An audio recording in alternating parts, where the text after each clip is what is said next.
Assalamualaikum warahmatullahi wabarakatuh. Halo sahabat semua, para penikmat kisah-kisah misteri dan cerita tentang makhluk astral yang tak kasat mata. Dimanapun sahabat semua berada, semoga selalu dalam keadaan sehat dan tidak kekurangan suatu apapun. Jumpa lagi bersama saya Untung Prasetyo yang pada kesempatan kali ini akan membawakan kembali kisah Warijan. Tapi sebelum kita masuk ke ceritanya, jangan lupa dukung terus channel Hanya Cerita Misteri dengan menekan tombol subscribe-nya dan juga tombol like-nya. Oke, tanpa berlama-lama lagi, mari kita simak ceritanya.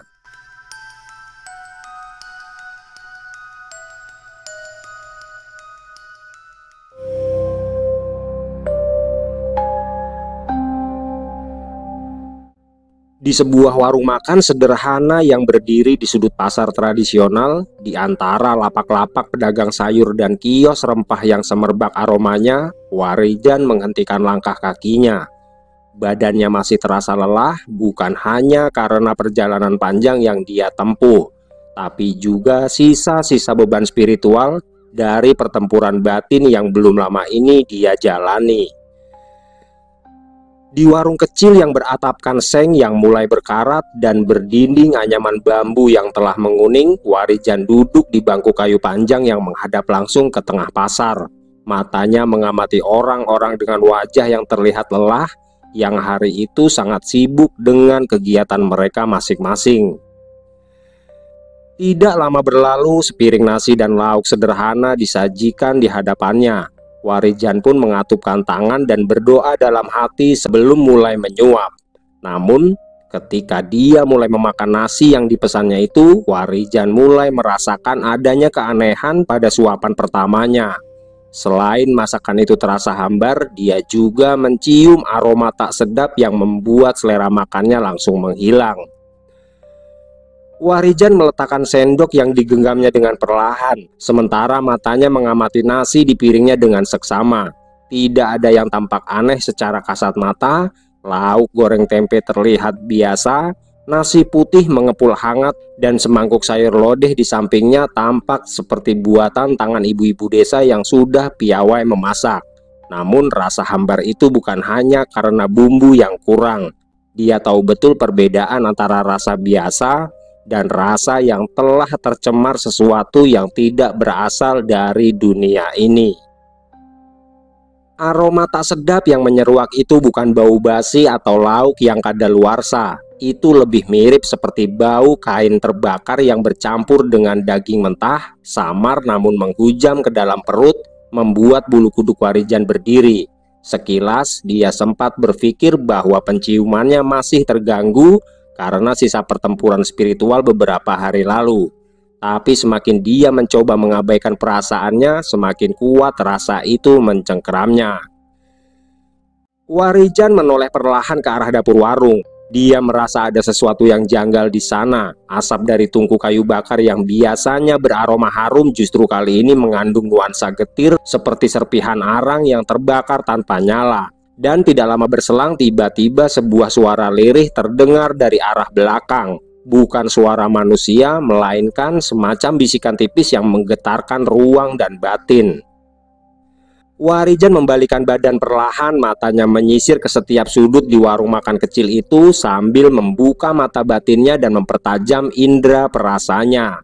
Dan benar saja, ketika mata batinnya terbuka, dia melihat sosok kecil dengan tubuh kurus kering seperti kulit yang menempel langsung pada tulang. Wajahnya pucat dengan mata yang bolong hitam, rambutnya terlihat putih dan sangat panjang. Sosok itu menatap lurus ke arah Warijan dan mulai menyadari jika ada orang yang mengetahui keberadaannya. Hawa dingin perlahan merambat dari arah makhluk itu dan membuat Warijan menghela nafas panjang. Tekanan energi hitam mulai terasa yang membuatnya langsung memperkuat pagar gaib untuk melindunginya dari serangan halus tersebut. Sosok makhluk itu masih terlihat duduk di sudut warung. Tatapannya terasa tajam seolah meminta Warijan untuk segera pergi dari tempat itu. Namun Warijan yang sudah terbiasa menghadapi makhluk-makhluk gaib kiriman mulai membalas serangan halus yang dilancarkan makhluk itu. Dengan ajian Sindung Geni, dia mulai mengurung sosok makhluk gaib yang diyakininya memiliki tujuan untuk menghancurkan warung itu. Ajian Sindung Geni mulai membentuk barikade api tak kasat mata dan terus berputar melingkari sosok makhluk gaib tersebut. Api itu tidak membakarnya, namun sengaja digunakan untuk mengurung dan melemahkannya.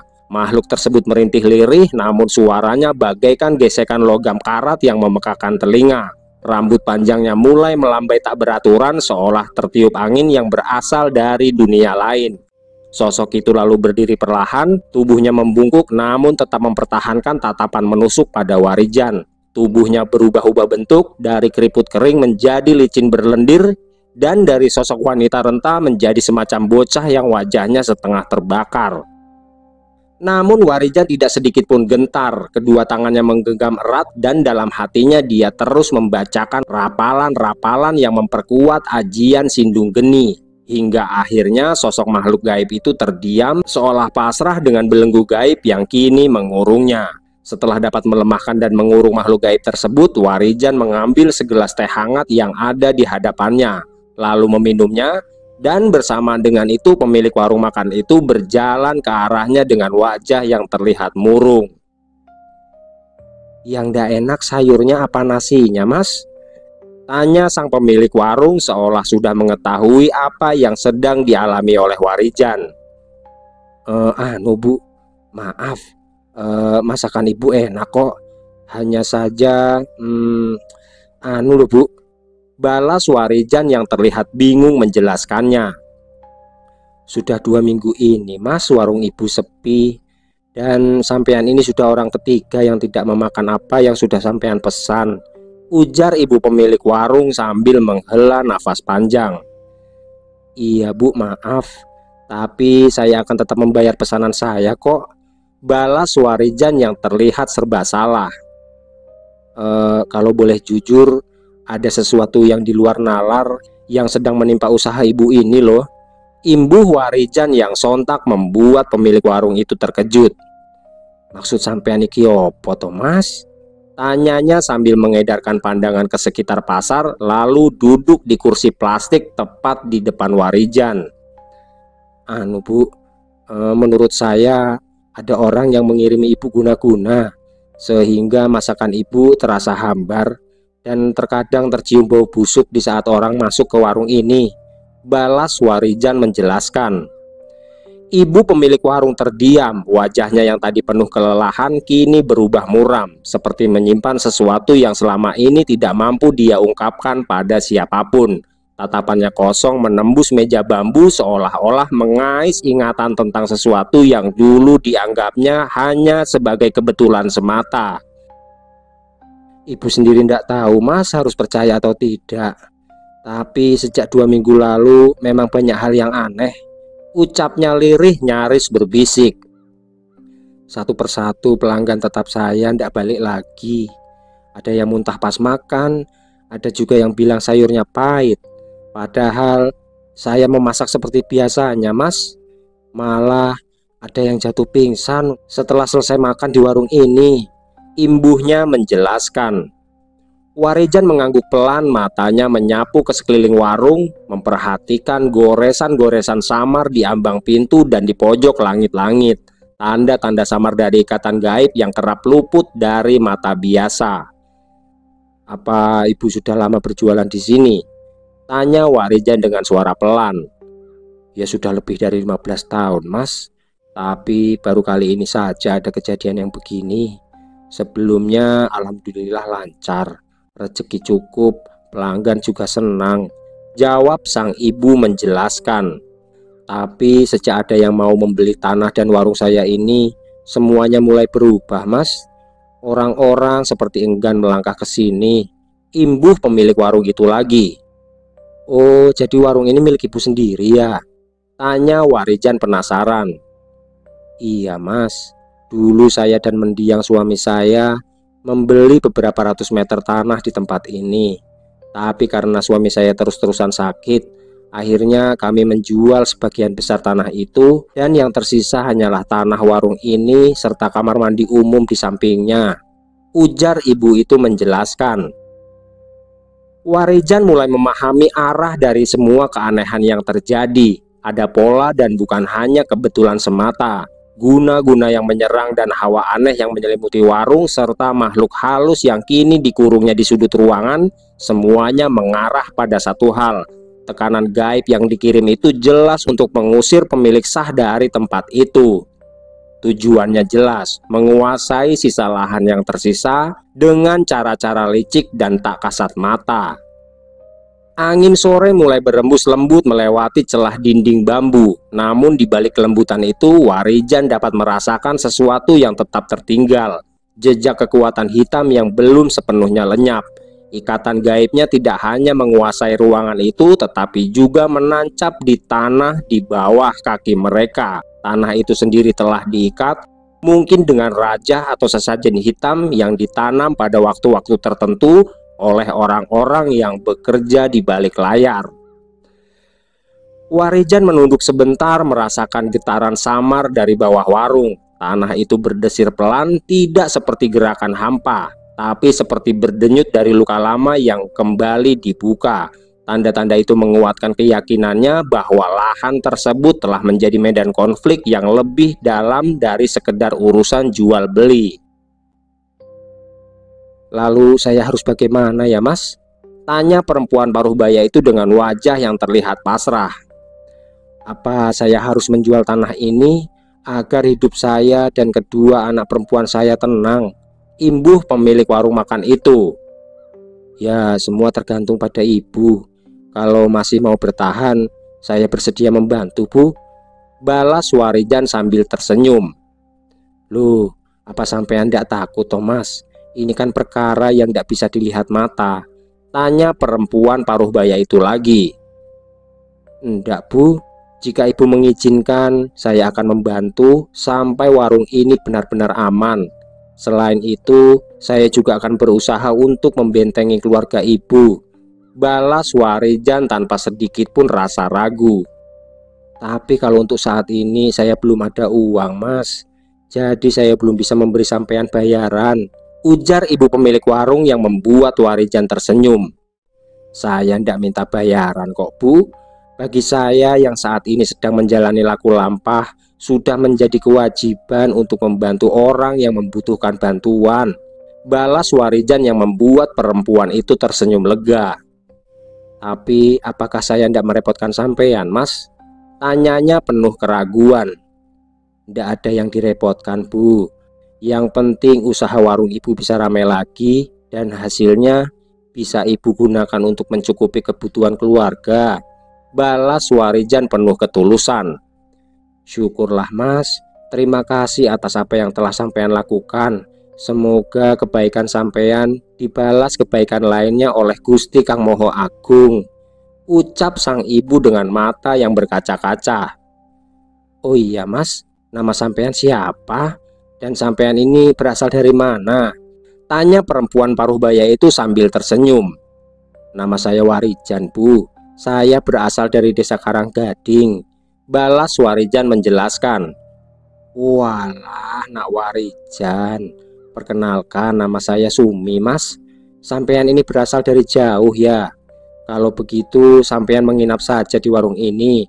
Nanti malam biar ibu kirim masakan yang baru yang ibu masak di rumah," ucap pemilik warung yang bernama Bu Sumi itu.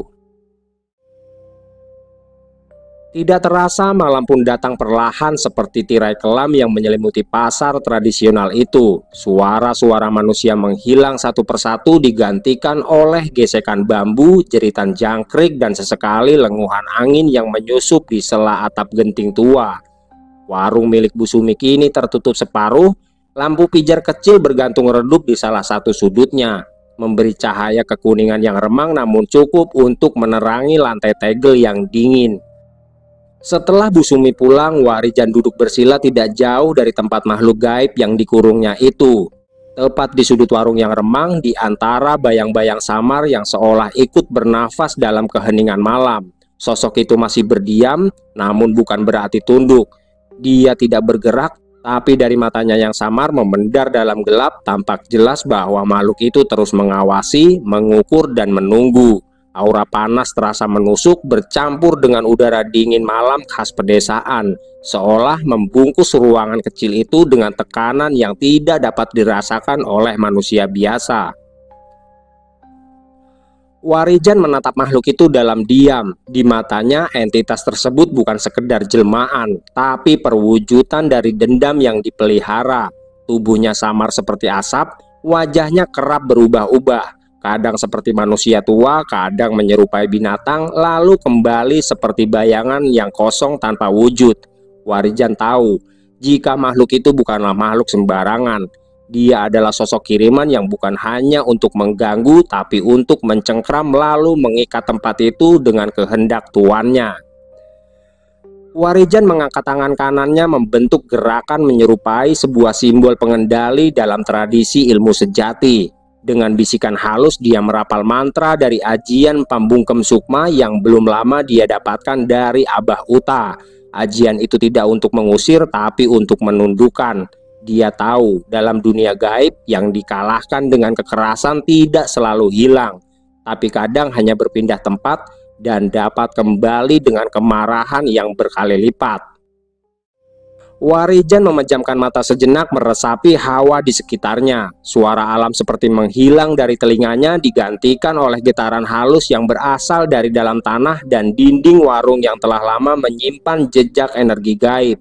Di balik tirai semu yang tidak terlihat oleh mata biasa, alam lain bergolak seperti lautan diam yang menyimpan arus liar di kedalamannya. Tangan kanannya kini bergerak perlahan mengikuti pola pusaran energi yang terasa menyatu dengan nafasnya. Setiap gerakan jari diiringi bisikan dari mantra ajian Pambungkem Sukma yang dipadu dengan energi murni yang ada di dalam dirinya.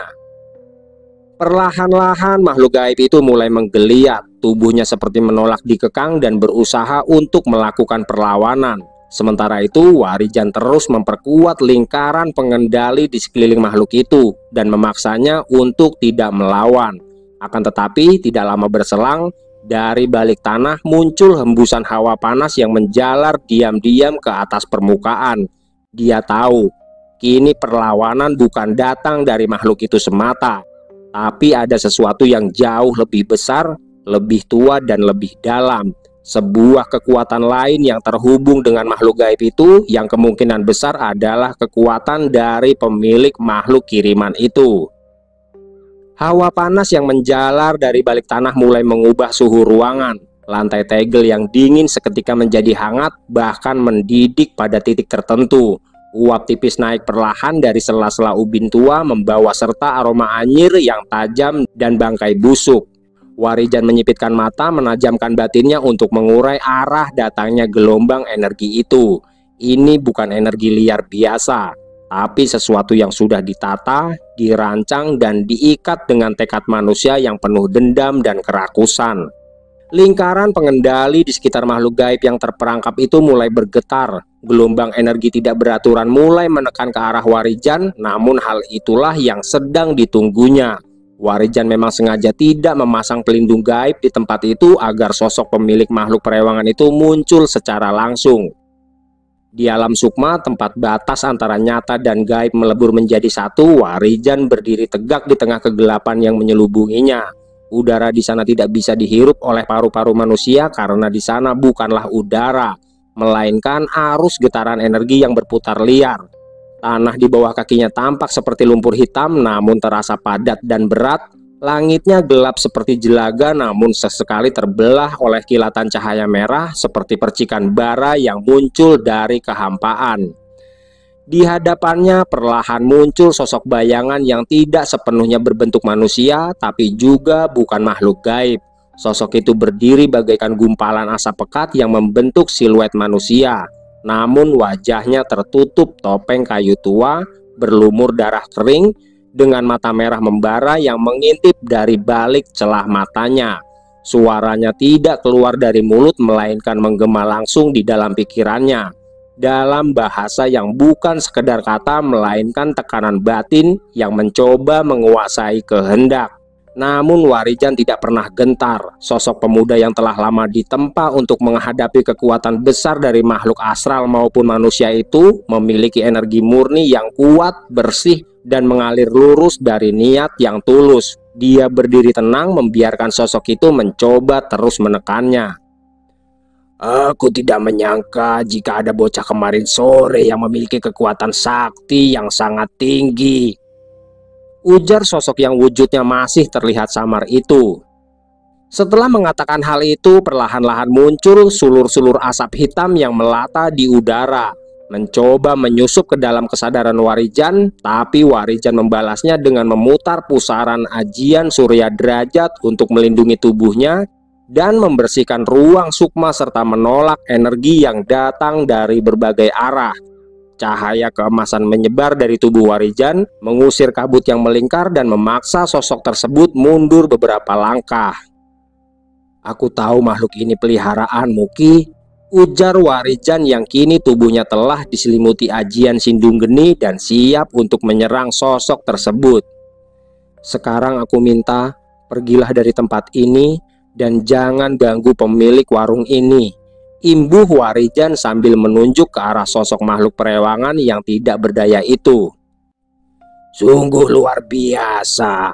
Aku tidak menyangka jika akan bertemu dengan orang yang memiliki kesaktian tinggi sepertimu, anak muda. Tapi kau jangan merasa senang dulu. Walaupun kau telah menaklukkan makhluk itu, tapi kau belum tahu siapa yang sedang kau hadapi saat ini, balas sosok yang perlahan merubah wujudnya menjadi sosok lelaki tua dengan tubuh tinggi besar dan sangat kekar. Aku tidak peduli siapa dirimu, Ki. Jika kau menolak pergi, berarti kita selesaikan masalah ini dengan cara lain, ujar Warijan dengan tegas. Angin di alam sukma mulai berhembus kencang. Cahaya dari ajian Surya Derajat masih bersinar di dalam tubuh Warijan, memancar hangat namun menusuk seperti matahari yang menantang kegelapan yang paling dalam. Aura emasnya memutar di sekeliling tubuhnya, melindungi sekaligus menebar tekanan pada setiap entitas gelap yang mencoba mendekat. Sementara itu, lapisan dari ajian Sindung Geni membakar di permukaan kulit sukma Warijan, membentuk selimut api gaib yang menyala perlahan, nyaris tidak terlihat, namun mematikan bagi siapapun yang hendak mencederainya. Sosok lelaki tua itu kini berdiri sepenuhnya dalam wujud nyata. Kulitnya hitam legam seperti batu arang yang dibakar bertahun-tahun. Matanya merah menyala, bukan karena amarah, melainkan karena kekuatan gelap yang telah lama menyatu dalam tubuhnya.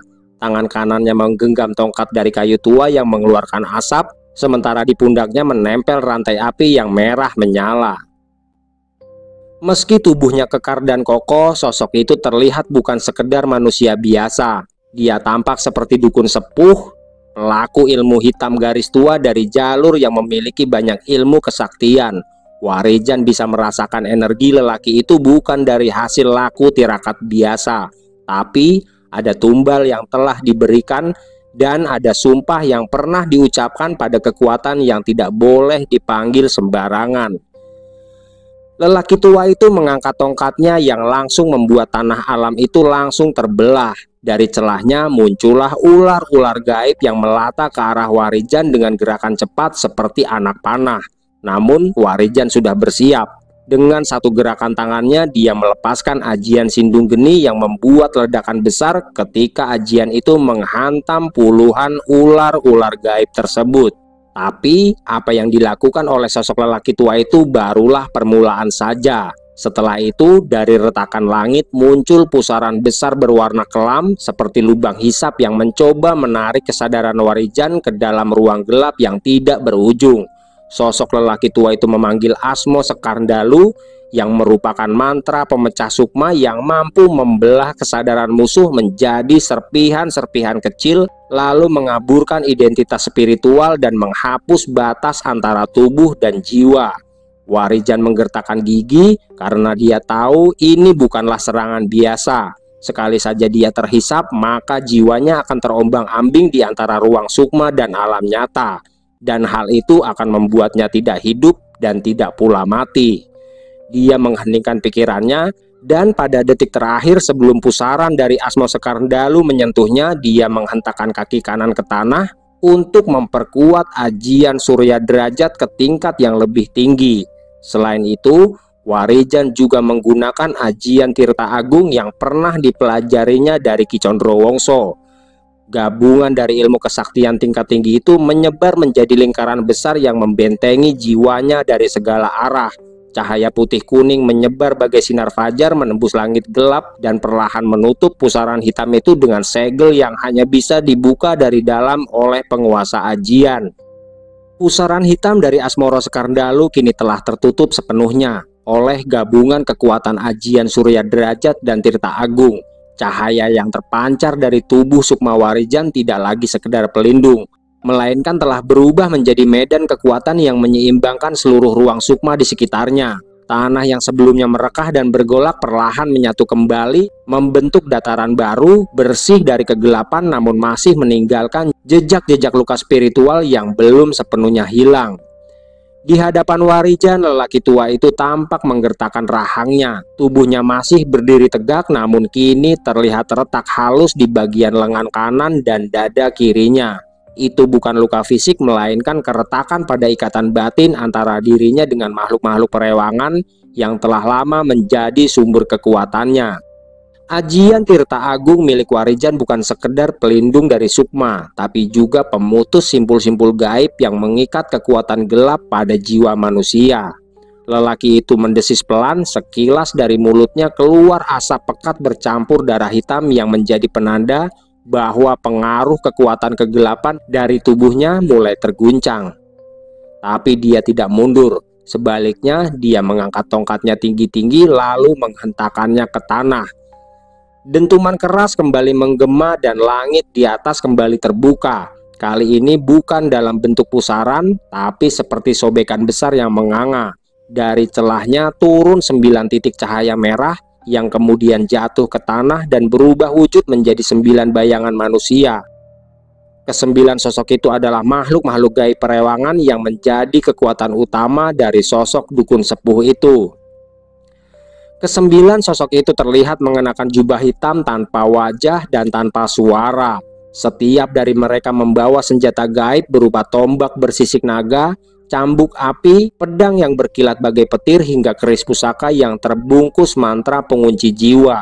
Mereka membentuk lingkaran mengepung Warijan dalam diam. Namun Warijan tidak gentar. Dia sudah mengira jika kekuatan yang dihadapinya kali ini bukanlah kekuatan sembarangan. Dengan sikap siaga, Warijan mulai merapal ajian Sindung Geni dan menggunakan seluruh energi murninya untuk dapat menciptakan kekuatan besar. Dan benar saja, ketika ajian andalannya itu mulai terbentuk, pusaran badai api mulai mengangkat tubuhnya hingga melayang dari atas tanah. Setelah itu, tanpa sedikit pun keraguan, dia melesatkan ajian Sindung Geni ke arah sosok-sosok makhluk gaib yang telah mengepungnya itu. Gelombang badai api melesat dengan cepat menghantam setiap makhluk gaib yang berdiri menghadang di hadapan Warijan. Namun kobaran api besar dari ajian Sindung Geni itu dapat dengan mudah dibendung oleh kesembilan makhluk perewangan tersebut. Tanpa menimbulkan luka sedikit pun, serangan itu lenyap begitu saja, hanya meninggalkan butiran debu halus berwarna merah menyala yang berputar perlahan di udara lalu menghilang. Sosok lelaki tua itu tertawa lantang, suaranya berat dan serak menciptakan gema seram di dalam ruang sukma. Tatapannya penuh kesombongan dan senyum mengejek muncul di wajahnya yang legam seperti arang. Dengan percaya diri yang memuncak, dia segera memberi perintah kepada para makhluk perewangannya untuk menyerang Warijan. Namun, sesuatu yang tidak terduga pun terjadi. Sebelum makhluk-makhluk gaib itu sempat bergerak, tubuh mereka mendadak tersentak. Kesembilan sosok itu mulai meronta, tangan-tangan mereka mencengkram bagian dada dan kepala masing-masing, seperti sedang menahan rasa sakit yang luar biasa. Teriakan gaib menggema tanpa suara, tidak terdengar oleh telinga manusia, namun menggetarkan seluruh lapisan sukma yang ada di tempat itu. Mata mereka yang semula merah membara kini memudar dan dari pori-pori tubuh mereka muncul semburat asap tipis yang perlahan berubah menjadi pusaran hitam pekat.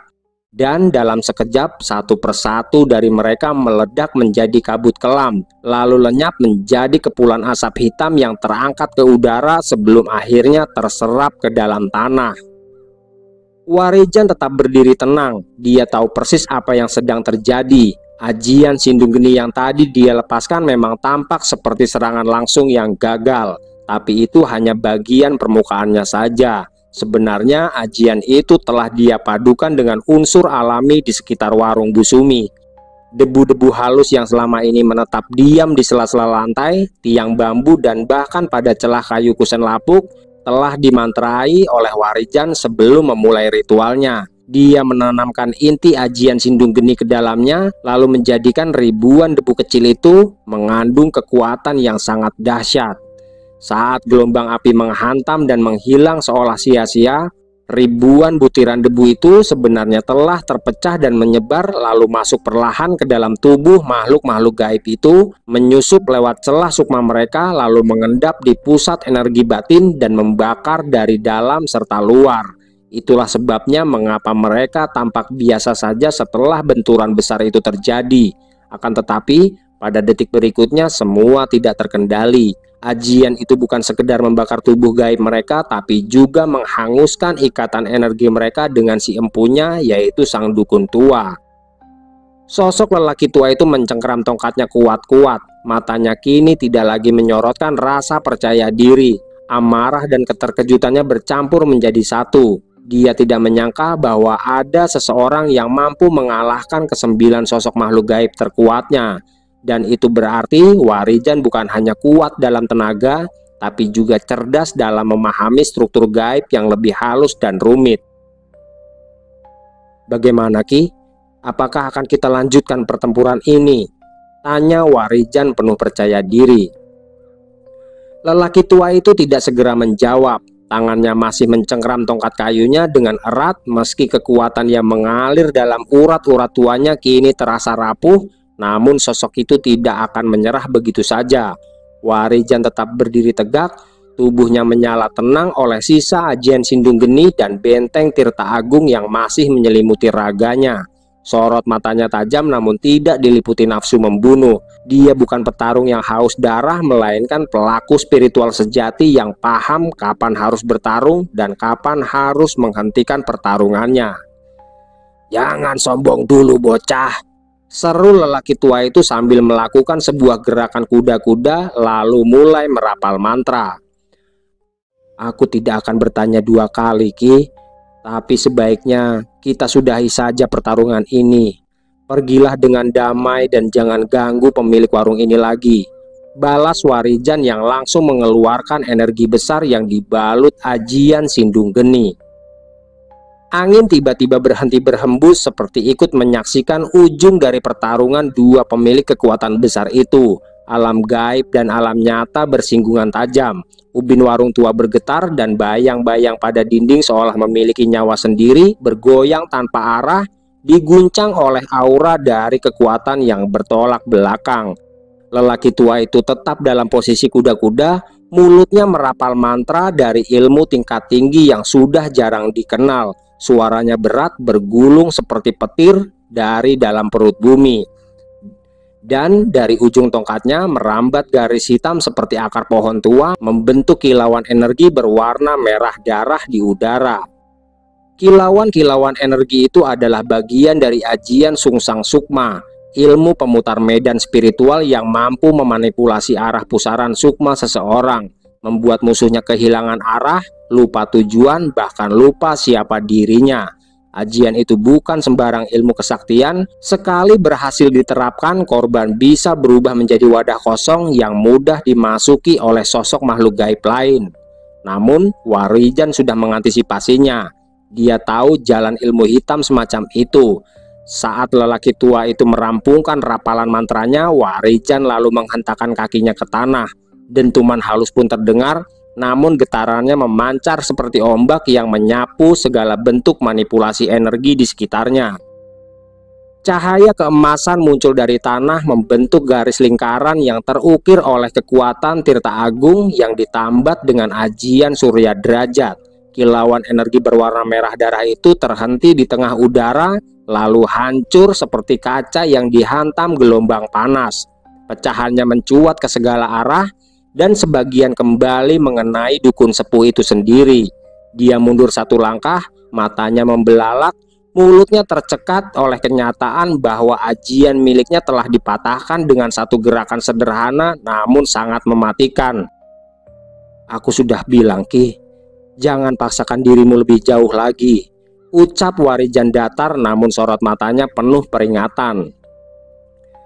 Lelaki tua itu tidak langsung menjawab. Nafasnya memburu namun bukan karena lelah fisik, melainkan karena guncangan batin yang tidak dapat dia sembunyikan. Sosok yang selama ini dihormati sekaligus ditakuti sebagai penguasa jalur ilmu hitam di wilayah timur itu baru kali ini merasakan benar-benar terpojok. Dan tidak lama kemudian dia mengangkat tongkatnya tinggi-tinggi ke atas kepala, lalu dengan suara berat yang seperti berasal dari mulut goa, dia mulai merapal mantra dalam bahasa kuno, bahasa yang sudah dilupakan manusia dan hanya digunakan untuk memanggil kekuatan dari luar duniawi. Tapi Warijan tidak mundur. Dia tahu jika ini adalah puncak dari kekuatan lelaki tua itu. Maka dia pun menarik nafas panjang, lalu menundukkan kepalanya sejenak. Dan dari bibirnya mengalir rapalan lembut seperti doa, tapi bukan sekedar doa. Itu adalah kunci ajian jagat geni, ilmu yang diwariskan langsung oleh Sudiro sebagai ajian pamungkas di atas ajian sindung geni. Tubuh Warijan terangkat sedikit dari tanah. Cahaya putih kebiruan mulai membungkus tubuhnya, membentuk selubung yang tenang tapi tidak mudah untuk ditembus. Dari kedua telapak tangannya keluar dua bola api besar yang saling berputar dalam arah yang berlawanan. Dia mengangkat bola api itu lalu mengarahkan kedua pusaran itu ke arah lelaki tua tersebut. Benturan besar pun kembali terjadi, bukan dalam bentuk ledakan tapi dalam bentuk keheningan. Dan dalam hitungan detik sosok lelaki tua itu terlihat limbung. Tongkatnya bergetar hebat dan akhirnya patah di tengah, terbelah menjadi dua bagian. Dia jatuh berlutut, darah hitam mengalir dari sudut bibirnya. Aura kelamnya yang selama ini menyelubungi tubuhnya perlahan menguap seperti malam yang terpaksa menyerah pada cahaya fajar. "Aku tidak akan membunuhmu, Ki, tapi jangan kau ganggu lagi pemilik warung ini dan juga keluarganya," ucap Warijan dengan tegas. Dengan langkah tenang, Warijan berjalan keluar dari alam gaib tempatnya bertarung, meninggalkan bayangan terakhir dari sosok dukun tua yang kini kehilangan kesaktian, harga diri, dan kekuatan yang dulu menjadi kebanggaannya.